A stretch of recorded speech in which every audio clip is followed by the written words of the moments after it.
Hello and welcome. Today, let's explore together how to approach loneliness from a scientific perspective. If you've ever found yourself surrounded by people yet feeling utterly alone, or scrolling through social media only to feel more disconnected than ever, you're certainly not alone in this experience. Recent research has revealed that loneliness affects approximately 76% of adults at some point, and what's particularly fascinating is that our brains actually process social rejection as intensely as physical pain.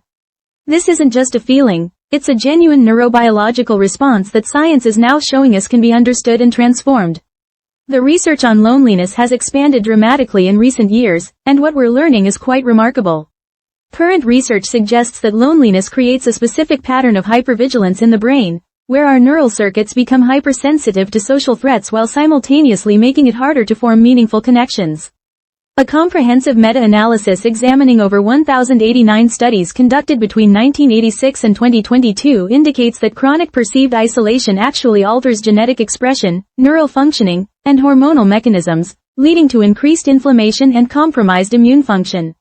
What's particularly interesting is that research has identified that loneliness tends to peak at certain life stages.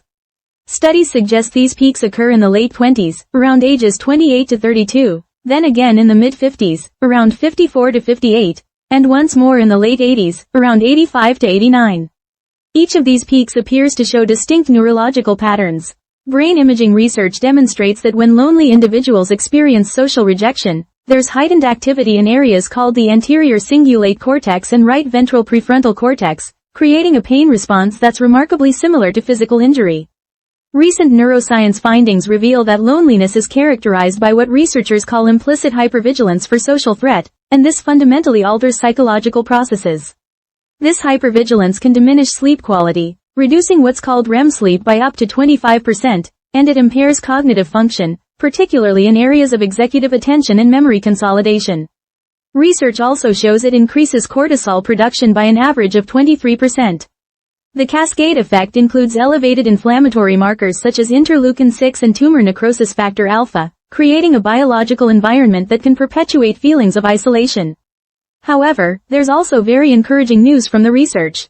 Large-scale longitudinal studies involving over 100,000 participants across multiple continents demonstrate that effective loneliness interventions might reduce all-cause mortality risk by 15 to 32%, with effect sizes comparable to major medical interventions. The most successful approaches appear to target the underlying cognitive and neural patterns rather than simply increasing social exposure. When comparing different intervention types, meta-analyses show that cognitive restructuring approaches achieve effect sizes of 0.6 to 0.8, while simple social contact interventions show more minimal lasting effects, around 0.1 to 0.2. Brain plasticity research indicates that targeted interventions might literally rewire neural pathways within 8 to 12 weeks, potentially creating new patterns of social perception and emotional regulation. Research institutions have also identified that nature-based social interventions show remarkable promise. Community gardening and group nature walks have been shown to reduce loneliness scores by 28% while simultaneously increasing neural plasticity markers. The combination of natural environments and structured social interaction appears to optimize neurobiological conditions for connection formation. Now, let's discuss some practical approaches that research suggests might be helpful. The first step involves what we might call neural pattern recognition. This involves beginning each day with a brief, perhaps 5-minute awareness practice where you identify and label your social threat detection patterns. When you notice hypervigilance, things like scanning for rejection or assuming negative intentions, the suggestion is to pause, take a few deep breaths, then consciously shift your attention to neutral or positive social cues. This practice might begin the process of rewiring certain brain response patterns. The second approach involves graduated social exposure combined with cognitive restructuring. This means starting with low-stakes social interactions lasting perhaps 2 to 3 minutes. You might choose environments where social success is more likely, greeting a cashier, asking a librarian for help, or commenting positively on someone's pet. Before each interaction, you could mentally rehearse one positive outcome. After each interaction, immediately write down one thing that went well, no matter how small. This approach is thought to create new neural pathways that associate social interaction with positive rather than threatening experiences. A third approach involves structured connection building through activity-based groups where conversation happens naturally around shared tasks. Research suggests that task-focused social interactions like cooking classes, volunteer work, or learning groups might create connections more effectively than conversation-focused activities. The shared goal is thought to provide neural scaffolding that bypasses hypervigilance patterns. The research suggests attending the same activity consistently for at least 6 weeks to allow for relationship formation. The fourth approach involves nature-based social integration. This means participating in outdoor group activities like hiking clubs, community gardening, or outdoor yoga. The combination of natural environments and social interaction is thought to create optimal conditions for oxytocin and serotonin production while reducing cortisol.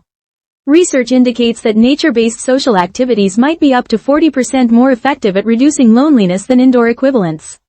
A fifth approach involves what's called deep connection cultivation through progressive disclosure.